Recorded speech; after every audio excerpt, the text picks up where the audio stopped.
Gentlemen, I hate to say it, but this is about to be your worst nightmare.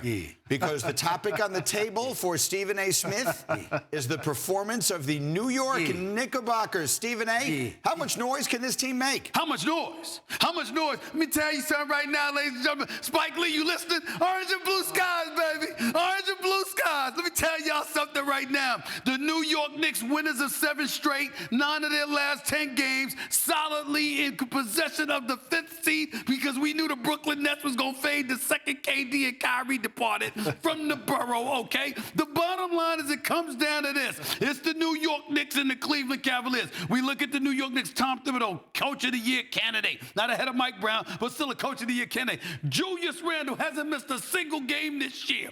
Jalen Brunson, the MVP of the team, who should have been an all-star, averaging nearly 24 points. Oh, by the way, shooting better than 48% from the field. Okay, 41% from three-point range. This kid, Josh Hart, you get him, all right, and before the trading deadline. He giving you 12 points a night. He giving you 60% shoot from three-point range. Let me tell y'all something, and let me state it right here. The goal now is for the New York Knicks to get the 4th seed.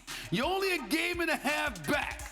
I'm worried about Donovan Mitchell. I'm not going to front because I'll lose my mind if they lose to Cleveland because Donovan Mitchell should have been a New York Knick, okay? But you can offset that if you get home court advantage. That means a potential Game 7 will have to be at the Garden. That means the New York Knicks get out of the first round. That's what I'm seeing right now. Orange and blue skies, baby.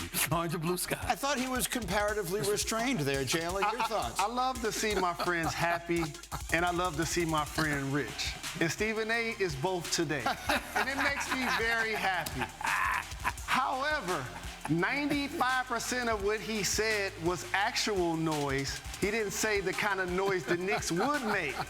The answer to this actual question is the 4th seed has Donovan Mitchell, which means they have the 7 games on their home floor, which means if it stands the way it is right now, his true answer is the Knicks would lose in the first round.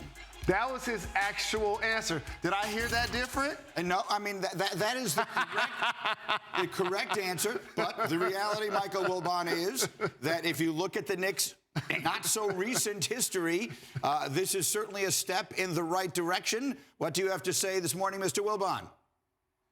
Listen, I'm happy for them. I'm surrounded, Jalen and Greeny, by these Knicks fanatics. Although Tony Kornheiser, and I've been quizzing him about this every day, Tony refuses to fall in love and get on the bandwagon because he said he's not convinced. Stephen A. is all the way at the other end. Most of the noise surrounding the Knicks are coming from our dear friend Stephen A.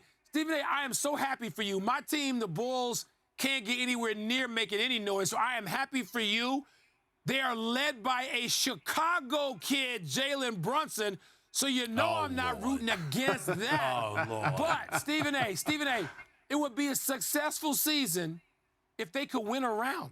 If the Knicks could win a round of the playoffs, that would be one hell of a successful season. I would not mind seeing that. I don't think they can beat Cleveland, but I would not mind seeing that at all.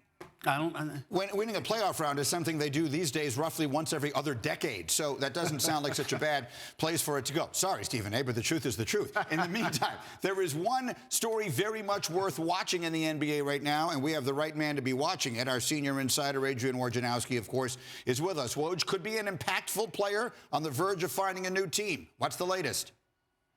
Yeah, Greeny, Goran Dragic, who just essentially completed a buyout, was waived by the Chicago Bulls. He's in Milwaukee today, meeting with team officials, meeting with their medical staff, and if all goes well, he's expected to sign with the Bucks as soon as tomorrow. Listen, this is a Milwaukee team. They've won 16 in a row. They've got the best record in the league, and they are trying to fortify their roster fully for a championship run. They tried to get Dragic last year when he had a buyout in Toronto. He went to the Brooklyn Nets. His relationship with Steve Nash got him there, but he's on the verge now of joining a Bucks team that would ultimately bring in a player who's played 60 career playoff games, and there could be a series, a quarter, a moment in the postseason where the Bucks could need Goran Dragic. Again, they could have that finalized as soon as tomorrow.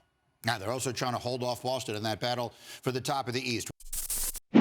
Thanks for watching ESPN on YouTube. For live streaming sports and premium content, subscribe to ESPN+.